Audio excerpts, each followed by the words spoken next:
So let's start with the basics. Good morning, New Hampshire. Good morning. It's finally got some summer weather. Can you believe it? How about yesterday? Today's nice, but tomorrow, who would have thought? We're going to feel like July and August tomorrow, and Wednesday we're getting up probably over 90 tomorrow for a high. Going into Memorial Day weekend, good morning, Maine. Good morning, New England. Good morning, worldwide. Hey, Alexa. Hey, Google, play the Pulse of an H. J-Dog on the boards.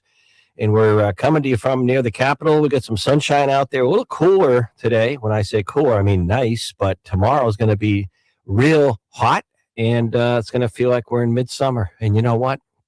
After the spring we've had, we'll take it. Our poll question up on X this morning at the Pulse of an H has to do with Memorial Day, 1 week from today, J-Dog. And that is, will you be traveling for Memorial Day? We're going to keep it simple. That could be air. That could be plane, trains, you name it, or just driving, taking a trip. Are you going to be traveling for Memorial Day or staying at home this weekend? That question's up on X. We're also coming to you on YouTube. If you want to watch the show streaming live the first few days, Monday through Wednesday, when I'm in the capital region, you can on video at the Pulse of an HJ Dog. Before I get into the heavy duty stuff, tell you what's coming up today. Got a packed show for you. Good weekend for you.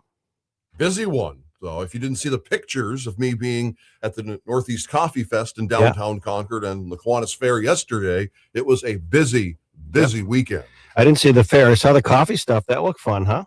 Yes, very much so. It was the first time I'd ever been there because usually I'm the one producing stuff behind the scenes, remotes, this, that, and the other. Yeah. So actually going there to downtown Concord and seeing all the businesses and the coffee throwdown indoors and stuff like that was really quite something. Good turnout.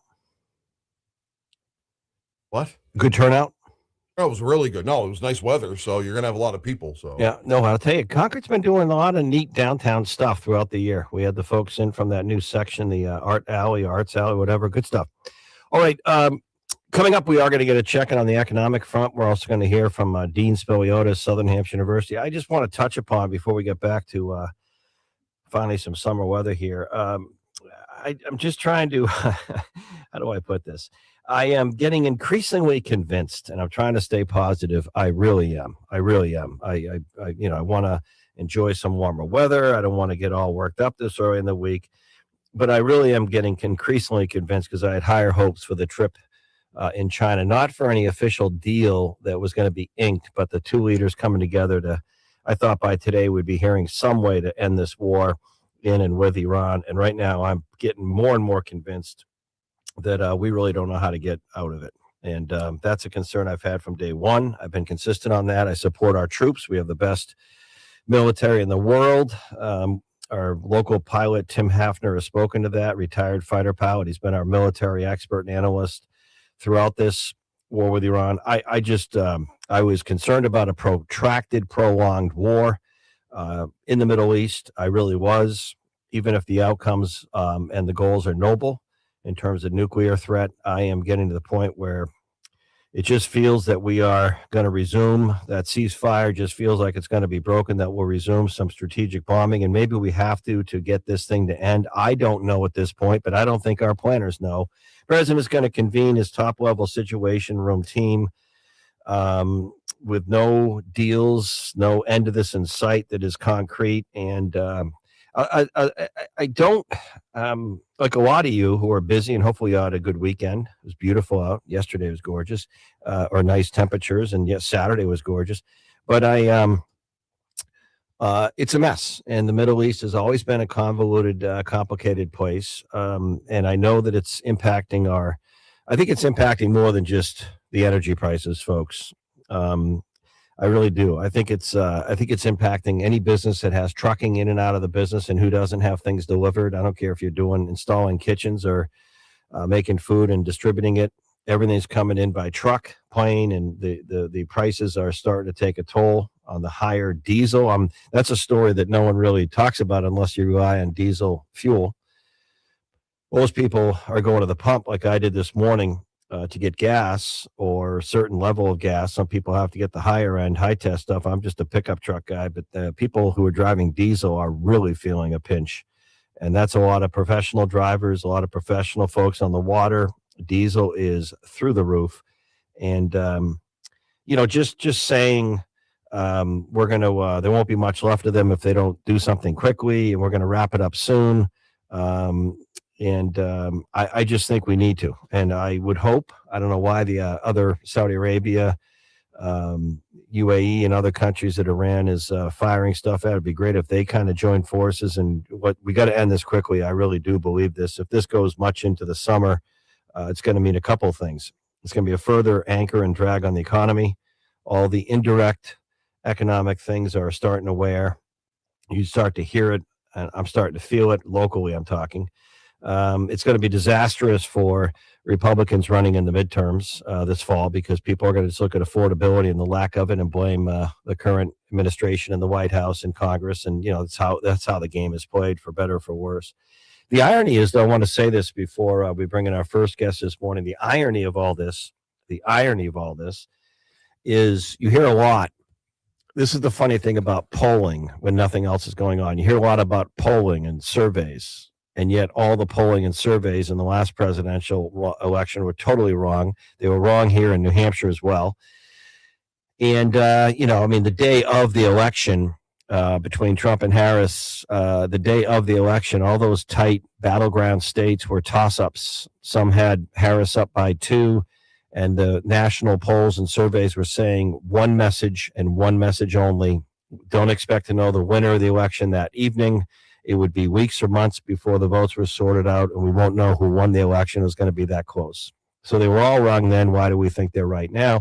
However, some of the polls are interesting. And you hear a lot about what politicians are underwater. You'll hear a lot of analysts say that in New Hampshire, President Trump is not popular among independent voters, and overall, probably in the 30s somewhere, not in the 40s. Governor Kelly Ayotte, her approval rating is up near 50, but not above it. And her, folks who don't approve of the job she's doing might be comparable. But the point is, these polls are all over the map in every state. But here's a story that no one's talking about because it doesn't fit the narrative. You know how many times you hear me say it doesn't fit the narrative? How about Massachusetts, Governor Healey? Go back 3 or 4 months. She was flying high. And a big story you're not going to see down in Massachusetts in Boston media is Governor Healey's numbers are tanking. She's running again. Her numbers are tanking. She's now underwater, as they say. Underwater in Massachusetts, the formerly popular governor. Look what happened to Governor Mills in Maine. Had to drop out of the Senate race. People had enough. See, the problem is when you overtax, and then you overtax, and then you add new taxes, and then you add another income tax, and you overtax, eventually people, you outstay your welcome. And the other story in Massachusetts, speaking of polling that no one's talking about, is it's becoming a very low-ranked state to do business in and to move business in, and businesses are moving and residents are moving. There's been a $4.18 billion drain financially in the state of Massachusetts. How about California?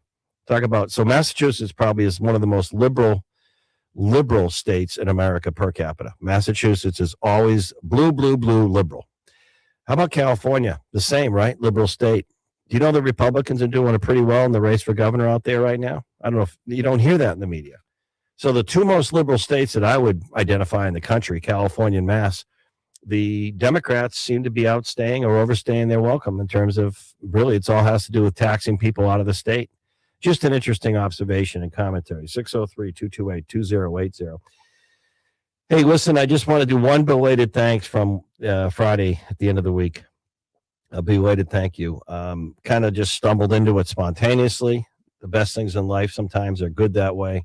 We had one of the congressional candidates on in the 1st congressional district, Republican Anthony DiLorenzo, and he had mentioned, and we were talking, he had mentioned nice compliment for our last Wednesday's Make 12 Hours Count for Veterans Count, part of Easter Seals, our 12-hour broadcast.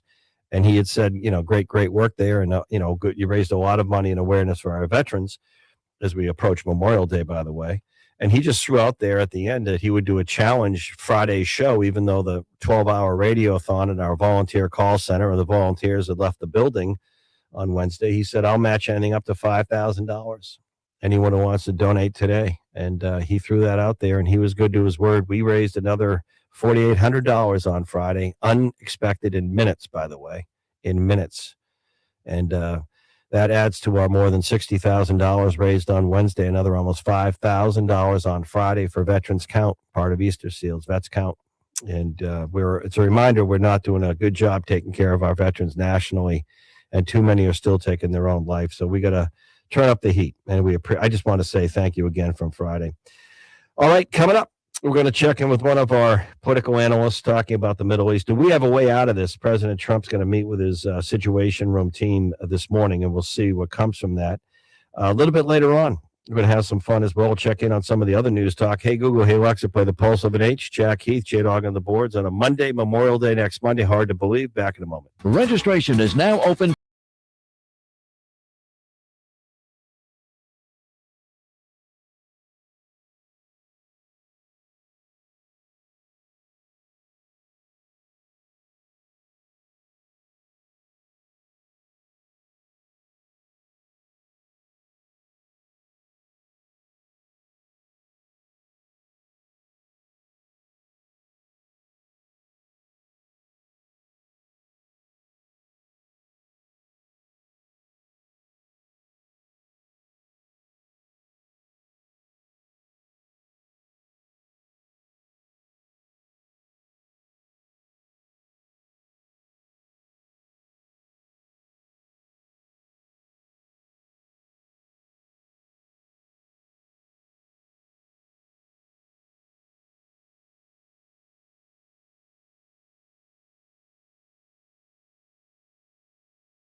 Studios, home to a new media center where the next generation of journalists are taught to do it right. Now back to Jack Heath on the Pulse of New Hampshire.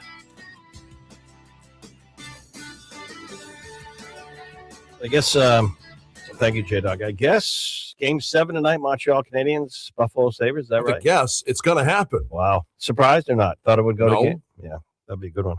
Buffalo. I've got Buffalo in the conference finals, so yes. All right. How can we not talk about the war? I mean, I don't think anyone wants to talk about it. I really don't right now. It's getting kind of, wars are not quick. Our fighter pilot, Tim Hafner, pointed that out, of Durham, retired fighter pilot. He was in Wednesday. What a wonderful military expert and analyst he's been as a fighter pilot. He says we have the best fighter pilots and the best military in the world. But he said weeks ago on my show here, on his analysis with the war with Iran, as I bring in Dean Spilio to Southern New Hampshire University, one of our political analysts and all-stars. Good morning, Dean. Hey, good morning, Jack. Tim Hafner, our fighter pilot expert, said, Jack, we get the best in the world, but I've never seen quick wars like in 4 to 6 weeks. Wars usually, if you look at history, take a little bit. And I've never seen one totally won from the air, not having to go on the ground to verify stuff. And I can't say he was wrong. My point is, I've been consistent on this from day one. Noble goals, worthwhile noble goals. If you can eliminate a nuclear threat from an Islamic state that wants to blow up the world with nuclear weapons, okay, that's good. The problem is, how do we end this thing now? And I was hoping behind the scenes in China there would be more direct results, not on a signed agreement or deal, but a way to kind of end this. I think the price that the Chinese leader was asking the president was probably too much, and it probably had something to do with Taiwan. So it just feels like we're going to break this ceasefire and resume some bombing, and I don't know if that ends it, but I don't know if we know how to get out of this thing, Dean, and that concerns me. Yeah, that's the question, Jack. It sure feels like President Trump is really boxed in here strategically, if not tactically. And you're right, wars do take time, but in a sense, the administration is a victim of its own expectations game. Early on, they kept saying, just be patient, 4 to 6 weeks. Just be patient, 4 to 6 weeks. And all of that is augmented by social media and the digital news environment in which we all live and kind of expect immediacy. So all of that is playing into a very difficult situation for President Trump. And the key issue here is that for all of the tactical brilliance of our military, particularly our air power and our naval power, putting aside the issue of ground troops, for all our tactical success in hitting these, they say like 13,000 targets at this point, the issue ultimately is our strategic positioning. And, all the reporting suggests that President Trump was told that this could happen with the Strait of Hormuz, and that the Iranian regime is sort of a different type of entity than, say, the Venezuelan government or the Cuban government, et cetera. And President Trump thought, I think, that if the regime could be decapitated quickly, that would be it, and everything would fall into place. And that just has not happened. So you're right. There's now discussion in the administration today and tomorrow about possibly resuming military activity. And I don't know that simply bombing Tehran more or installations more will have the desired effect. The issue is there something we can do in the Strait of Hormuz militarily that will open that up in a way that won't anger our Gulf allies, who are likely to get missiles lobbed into their territory by Iran if we were to try to do that. So he's in a difficult spot. The nuclear deterrence issue, he wants something better than what Obama had. And that seems to be a tall order now too. So he's in a real spot. I'm just not sure, as you said, the 800-pound gorilla in the room, or elephant, or whatever animal you'd like to use, is whether or not we introduce ground troops. Are ground troops the only thing that can fundamentally change this situation? I don't know the answer to that, but I think it's something that they may have to consider. And then you look at a public that has been fatigued for decades from protracted situations where troops, once they started to go 2,500 or 1,500, 2,500, 5,000, 10,000, and then years later, and I can point to Afghanistan, I can point to Iraq, and all of a sudden people are like, what are we doing?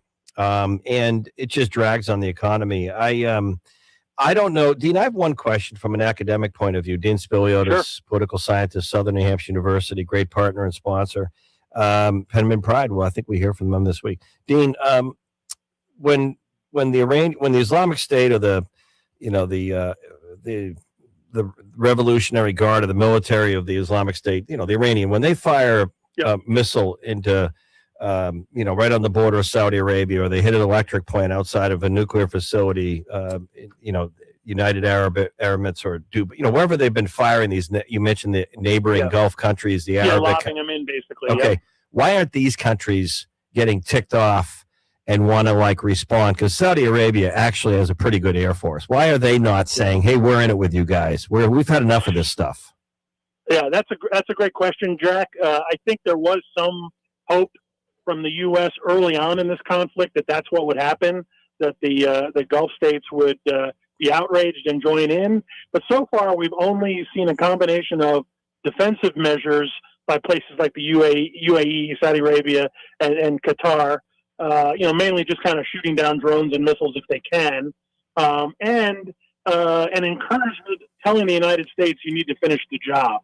Not we need to finish the job, but you need to finish the job with Israel. And so it's a great question. That was one of the concerns with what was it called, Project Freedom, the 24 hours of escorts where we brought a few ships through the strait, was it's the Gulf states that were upset by that because Iran started lobbing missiles into their infrastructure. Yep. And they have just enough left to do that. All right. Yep. Well, I don't know where it goes, Dean, but it's interesting I would agree with your description of where the president strategically is now on this, and probably, we underestimated and got some things wrong here. At the same time, it is time to figure out, it's either, fish or cut bait. I don't mean to be crude. But that's what Lindsey Graham said this weekend. Yeah. Go okay. in and take out the administration. Well, take out the regime. Yep. Take out the regime. It's maybe your only way out. The president has shown patience trying to get something done, but you can't negotiate with terrorists. I don't know why we thought we could, but I guess the question is, this president understands some things, and one of them is the media coverage, the narrative, the headlines, you can't just say that, hey, the higher cost you're paying for everything because this are worth it. Don't want to bother you. And he's probably aware, even though he's not directly on a ballot this fall, he's probably aware that the longer this thing goes out, the tougher it's going to be for Republicans to get elected, which doesn't make his remaining 2 years much fun in terms of Congress. Yeah, lots of Democratic oversight. There'll be investigations, subpoenas. You can pretty much imagine, even if there's no impeachment move, there'll be lots of other ways in which Democrats will try to strike back. And, that's the issue, is that Republicans continue to say that, well, if we can just wrap this up soon, everything will get back to normal. And I have not heard a single economist, conservative, progressive, it doesn't matter, say that will be the case. So he's got some real tough decisions to make in the next few weeks. I know we have pretty much everything over there, but if you start seeing some increased traffic, including out of Pease, the refuelers, you'll know it might be sooner than later. Dean, on a Monday, hot weather coming for you tomorrow. I know you love those 90-degree days in May. Thank you, Dean. Thanks, Jack. Looking forward to it. All right. Bye-bye. Hey, Alexa. Hey, Google. Play the Pulse of an H. Our poll question up on X. This morning at the Pulse of an H is, are you going to be traveling for Memorial Day? We just want to know, speaking of cost of things getting around, getting that RV out, yes or no? And a reminder, we're on YouTube if you want to watch and tune in on video at the Pulse of an H. J-Dog on the boards. 10:35, we are going to get an update as we head into Memorial Day from Anna Brown. Citizens count on the State House here at home, which is hard to keep track of, but we have Anna. Anna in the storm. And also Neil Levesque, 10:20, will check in from St. Anselm, and we might even get a check-in from Michael Graham. Hey, Alexa, Google, play the Pulse of an H. Back in a moment. 107.7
our forecast that tomorrow's high could match the record of 94 from the 1960s. Is that what I heard, J-Dog? 1962. The record could be broken tomorrow. We'll see. 92, I believe, is the high in these parts. We'll see. Yeah, it's kind of strange because it bounces around. We get tomorrow and Wednesday, kind of I guess, isn't a heat wave usually 3 days? 3 days. So we're going to get two, though. But then you do the long range stuff, and I can't believe it. It looks like we're finally there. And it was a real, as we all know, real New England winter, and the spring wasn't too. I don't understand why we are always in a drought here when it seems like in the spring we have a lot of rain and cool weather. But what do I know? Hey Alexa, hey Google, play the pulse of an H. J-Dog, I have kind of lost track on. I watched the end of the PGA yesterday in golf. Interesting finish. It was tight leaderboard, tough course, of course, but Aaron Rai, and he's been around. He's a journeyman, but biggest win of his career, I think. Hockey continues. The basketball stuff. I heard something, J-Dog. I don't know if you're a Cleveland basketball fan. I am. They're going to the finals, right? You know I am. Stop that. When are you going? Final Four again. The Cleveland Cavaliers and the New York Knicks are going to start tomorrow in New York. And again, the number one seed falls down, Jack. There's been a pattern of this. There used to be people talking about the lack of parity in the NBA. Well, guess what? I don't know what league you're watching. The last few years, the only number one seed that's been able to win it all were the Celtics back in 2024. It seems like every single year the number one seed, whether it be in the Eastern Conference or the Western Conference, goes down to the Detroit Pistons, where the Cleveland Cavaliers last year, where they went down in the second round. This year, the Pistons down in the second round. The Pistons had never lost a Game 7. So they had never lost a Game 7 at home. They lost to the Cavs last night. They got crushed. It's down to the final four between those two, and also starting tonight, a little budding rivalry going on. They're not just division rivals, but we could have a long-running feud here between the defending champ OKC, the Thunder, with Shea Gilgeous-Alexander. He got named MVP 2 years in a row, taking on Victor Wembanyama, the San Antonio Spurs. The Spurs dominated OKC, the champs, during the regular season. We'll see if that carries over in the best of 7, which starts tonight. It's the first time that both 60-win teams meet since the 1998 NBA Finals, when the Jazz and the Bulls met. So we're going to have two of the Western Conference top teams in the Thunder and the Spurs duking it out tonight in Game 1. So the final four teams are OKC, the Spurs, the Cavs, and the Knicks. In the NHL, the Colorado Avalanche will be taking on the Vegas Golden Knights, and the Carolina Hurricanes will have waited 11 days to find out who they're going to take on. And we'll find out tonight the winner of the Buffalo Sabres Montreal Canadiens game 7 tonight. Winner will take on the Carolina Hurricanes. Carolina has the home ice advantage, much like Colorado has the home ice advantage in the Western Conference final. And those will be the final four teams. So it's either going to be the Habs or the Sabres taking on Carolina. And we've already got, as I mentioned, Colorado and Vegas. And winners will advance to the Stanley Cup final, which will be in June. We're coming up on June, Jack. So we got the Final Four. Can you believe it? In the NBA. They're going to meet the NBA finals in early June, and then we're going to have the Stanley Cup final. I don't know which one will be first. I'd have to think that the Stanley Cup final will be before the NBA finals, but I'll go check on that. So that was a good overview. Thank you. I kind of feel like I've unplugged because of the local teams not being there, but we'll see where it all goes. One of the other things I'm watching is local real estate. We'll have some segments this week. Might even get a check-in from our friends, the New Hampshire Home Builders. And it just seems that this is the time of year where there's a lot of properties that hit the market. And a few weeks ago, you saw the open house signs and the balloons on street corners everywhere, pretty much every community, anyone wanting to put a house out there for sale. And I don't know about you. I'm not, we'll get a check-in with some of our real estate or realtor friends out there, but it just seems to me that things are sitting. And I'm trying to figure out from real estate friends who've been at this decades here, how much of a bubble we're in hot markets like the Seacoast. Seacoast of southern New Hampshire, southern Maine, or Seacoast. Lakes region has been red hot. As you know, Lakes region has been booming the last really year or two. One of the unknown stories is places like Meredith, New Hampshire, Guilford, or Wolfboro. They've seen really big numbers increases and things not staying on the market long. And I don't know about there. We've had some of our great outside in construction, Jesse and his team in that Lakes region area, great home builder. They do it all. One of our great partners and sponsors. They do it all, but from the loft, the excavation, the design, the building, everything. Beautiful homes. And he said the last time he was on, but that was a while ago, couldn't build a house in the Lakes region. And that's not right on Lake Winnipesaukee or any of the water up there, but overlooking, a hilltop like in Tuftonboro. We can't build $1.5 million minimum. And I'm hearing that from Seacoast builders, $1.5 million minimum to build anything. Costs going up. But the point is, I don't know if what's happening in the current uncertainty with global stuff is sort of putting some cold water on decision makers, especially if you're borrowing. There's a greater chance that interest rates are going to go up before they go down. And right now they're not too low, as you know. So here we go. Buckle up. We're still in that window where things could really loosen up in June and July, but I think prices have to come down for that to happen. So that's the feeling I get. What do you? I mean, if you want to weigh in, 603-228-2080. I just look around me and listen sometimes. And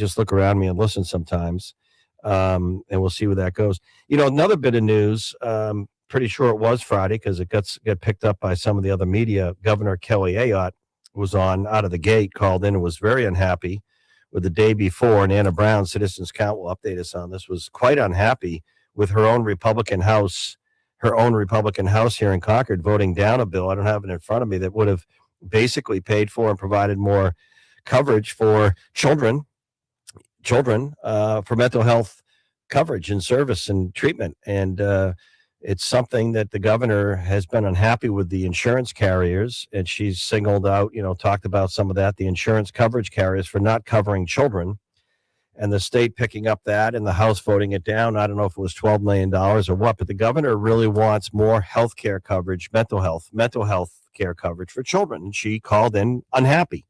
She praised, I believe, from the interview on Friday, because I did the interview, the 40 Republicans who voted the way she wanted, but that means a bunch didn't. And she wasn't too happy. She really was not too happy. And then, ironically, on Friday, we had State Senator Regina Birdsell on, our view from the Senate on Fridays. We get sitting state senators to check in. And she said it was her bill. Senator Birdsell said it was her bill that called for covering that gap or problem with parents who have young kids with mental health episodes or problems, getting coverage for that. We need more coverage. It's the number one health issue, by the way, facing people of all ages in New Hampshire. It's not heart attack. It's not stroke. It's not diabetes. It's not any of these things. It's not the C word. It's mental health, behavioral health. That's affecting. I saw that Wednesday in our Make 12 Hours Count for Veterans Count. We heard it throughout the day. Anxiety, stress, depression. I've had the University of New Hampshire Durham public safety folks in, and they said, Jack, the number one call on campus when school's in session with students and faculty and parents or visitors and employees is not a property assault or a car window being broken or an accident on campus. It's a mental health episode. That's the number one public safety call, public health call for the public safety, the police, the UNH public safety folks. The number one call is mental health episodes from students, faculty, people. Number one. And we still have a system, by the way. We still have a system. Sorry to burst your bubble on this. We still have a system where we don't have enough facility. We don't have enough experts. If you have a mental health episode, we talked on Wednesday's show, if you're a veteran, by the way, because every day more than 40 veterans in America will take their own life, today included, Monday, today, going into Memorial Day, they'll take their own life today, more than 40. It's unacceptable. It's really a tragic situation, and no one's talking about it. But if you have a mental health episode as a veteran or anyone, you can call 988. Dial 988, and a real human being has got to answer, who's trained to help you and direct you and try and, calm a situation and provide some, comfort and relief. And if you're a veteran, you can press 1. But the problem in New Hampshire, and we have very good quality of life. And you hear this all the time, good quality of life here. If you are a person that has mental health episode and you got to go to a hospital, you go to emergency room, they don't have psychiatrists and psychologists and therapists there in the emergency room. They're there to deal with the medical, physical emergencies, not mental health. Physical, not mental health. They're there to do sutures. Someone falls off a ladder, heart attacks, serious trauma, 911 stuff. They're not there to do.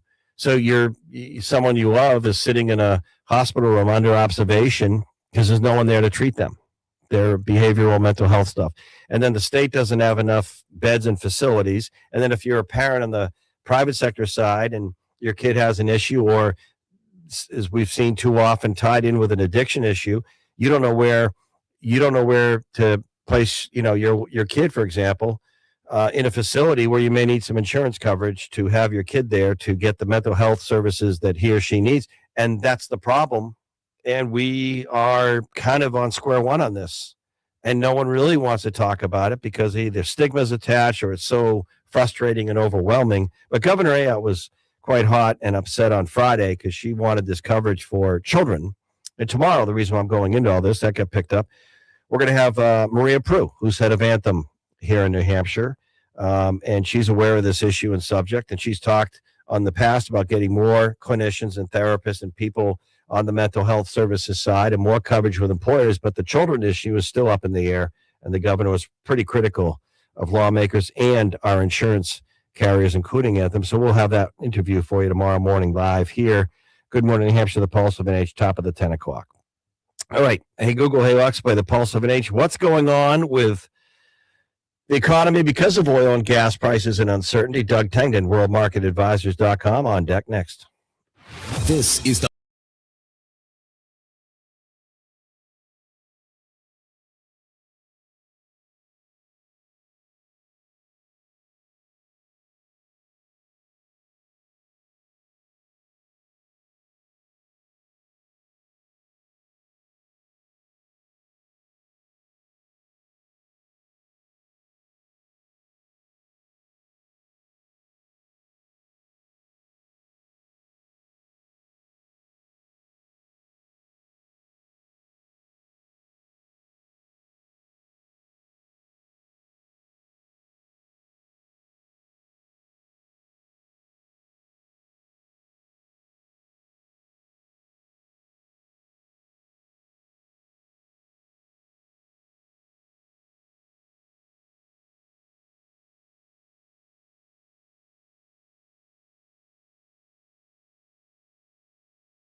on the pulse of New Hampshire. I always enjoyed Doug Tangton, World Market Advisors, great partner and sponsor out there on the economic front, because he's usually optimistic and upbeat and always makes me feel better. So good morning, Doug. I hope you had a good weekend and enjoying some summer weather finally. Yeah, my goodness, it is warm. It's taken out the snow on Mount Washington, though. I'll say the snow's going quick. I did not get up to the rock pile, to Tuckerburn Ravine this year. For various reasons, but I've been enjoying looking at the progress. All right. Well, you know what? We have our friends from Mount Washington Observatory. We'll check in with them on Friday. So let's go back to where are we at on? I can come at this from a geopolitical, military. We had Dean Spiliotis, political scientist, on earlier. You and I can speculate all day long. But it's very clear to me right now that the United States and the president and his team, our team, the administration, is looking for a way out of this war with Iran.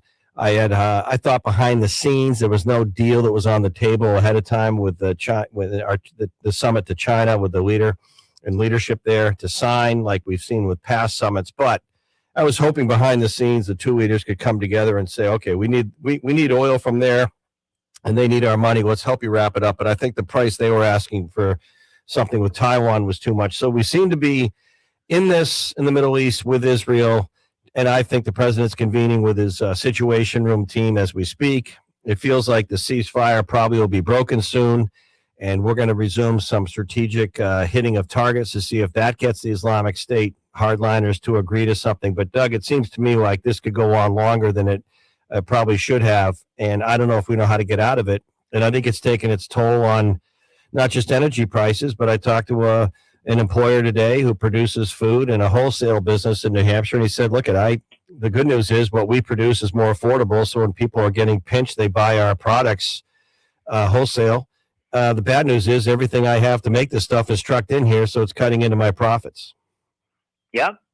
There's certainly going to be long-term effects of this conflict, and I agree with you. The conflict is probably going to go on longer than most people expect, in part because the worldview over there is not the same as the worldview in the rest of the world. The worldview among these Islamists is the worse the better. The suffering actually validates their thesis. Until there's an uprising or some kind of a regime change, I think we're going to see more pain. I agree with that. Now, that doesn't necessarily mean that the economy is in a bad place. Wars create inflation, but wars also create demand. I mean, BAA Systems here in New Hampshire is hiring, and Dartmouth Health is hiring. The cybersecurity folks are hiring. So there are definitely opportunities in the economy. There are, but I just worry about the drag on things like consumers and their spending. I mean, this weekend's Memorial Day. Yep. And our poll question up on X is, do you plan to travel this weekend? I mean, you think of the RVers out there, the campers, the boaters, look at the price of diesel, air flights. If consumers pull back some, that has a bigger impact on the economy than anything else. And I'm not saying they're going to, because, you'll go out every weekend around here and places are packed, but that's what I'm watching. And I'm also watching, I don't know, but I've mentioned this last week, Doug, local real estate. I'm just a hobbyist. So when I look at homes sitting that should be under agreement right now, it makes me wonder if people are borrowing any money. Are they sort of holding? Is the uncertainty making them pause right now? Yeah, that's a perfectly reasonable question. I'll tell you, I listened to a conference over the weekend with Bank of America, and those people they have credit cards from like 100 million Americans. No more. 200 million Americans. They have accounts with 200 million Americans. They have they are saying that year over year consumer spending is running at 5%, which is more than you or I expected. But consumer spending is definitely continuing to grow. I don't know where it's coming from, but I do know that that they are spending, and that's in the most recent month. That's including the conflict. Yeah. So 5% year over year growth in consumer spending last year was not in a bad place. So this economy continues to defy expectations. Yes, and we're going to have those folks on because Bank of America is a great, great sponsor, backbone sponsor of my program here. Good Morning, New Hampshire on the Pulse.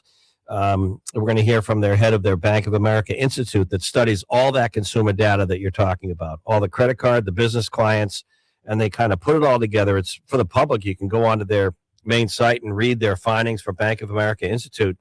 And they've been going on that. Things are more resilient than we think. And even with fuel and the gas prices factored in. That's correct. The other thing to just be aware of is we have a new Fed chair. Mm-hmm. And the market has a tendency to haze the new Fed chair. The most famous was Alan Greenspan, who within 5 or 6 months actually within 4 months of becoming Fed chair, saw the 1987 crash as a test of his leadership. New Fed chairs tend to get tested, and that is likely to happen this time as well. I get the feeling, Doug, that we could see interest rates inch up before we see them come down. Am I right or wrong? You're absolutely correct. Right now, the Fed has a neutral bias, but there's a lot of pressure on them to adopt a tightening bias. I don't think they're going to raise rates, because when they raise rates, they tend to raise them in multiple stages. Yep. And right now, we expect that the pass through from energy costs will be a one-time event. I won't say the T word, but I will say that there's not a lot of expectation that energy prices are going to make a huge ongoing increase, because they'd have to continue to go up significantly from here. And I'll just tell you that the energy companies are raising capital with December futures going above $80 a barrel. There's been billions of dollars capital raised just last week. The spigots are starting to get turned on. Hey, real quickly, it's funny you mentioned the Federal Reserve Chair, the new one. President Trump, put him forward. And the big debate in the Senate over his confirmation and with Powell moving on was keeping the Federal Reserve independent from political pressure, independent from pressure who's the president of the White House, being independent. Can you imagine for a New York second if the new Fed chair, who the president wanted Powell out, ever raise the interest rate in the near future 0.25%? Oh my goodness! Can you imagine the post on Truth Social from President Trump? Yeah, and I'll also imagine the post on Blue Sky saying that he's just a lapdog to Trump too. I know.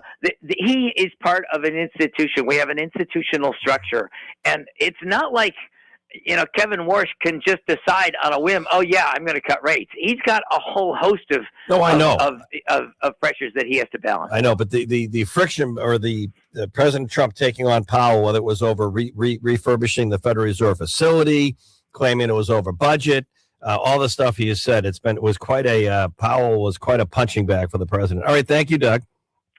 Jack, you have a great week. Enjoy the warmer temps tomorrow. All right. Hey, Alexa. Hey, Google, play the Pulse of an Age. Coming up, 10 o'clock. Got a packed hour for you. Get more of our academic experts talking about how do we get out of the war with Iran. Also, Anna Brown, Citizens Count, citizenscount.org. What's going on in the State House this week as we roar into Memorial Day. Mother Nature providing some interesting news talk. Tomorrow, we're going to be 90 or above. Don't know if we're going to touch that record of 94 going back to 1962. Jack Heath, J-Dog on the boards. Hey, Alexa. Hey, Google, play the Pulse of an H. We are back in a few.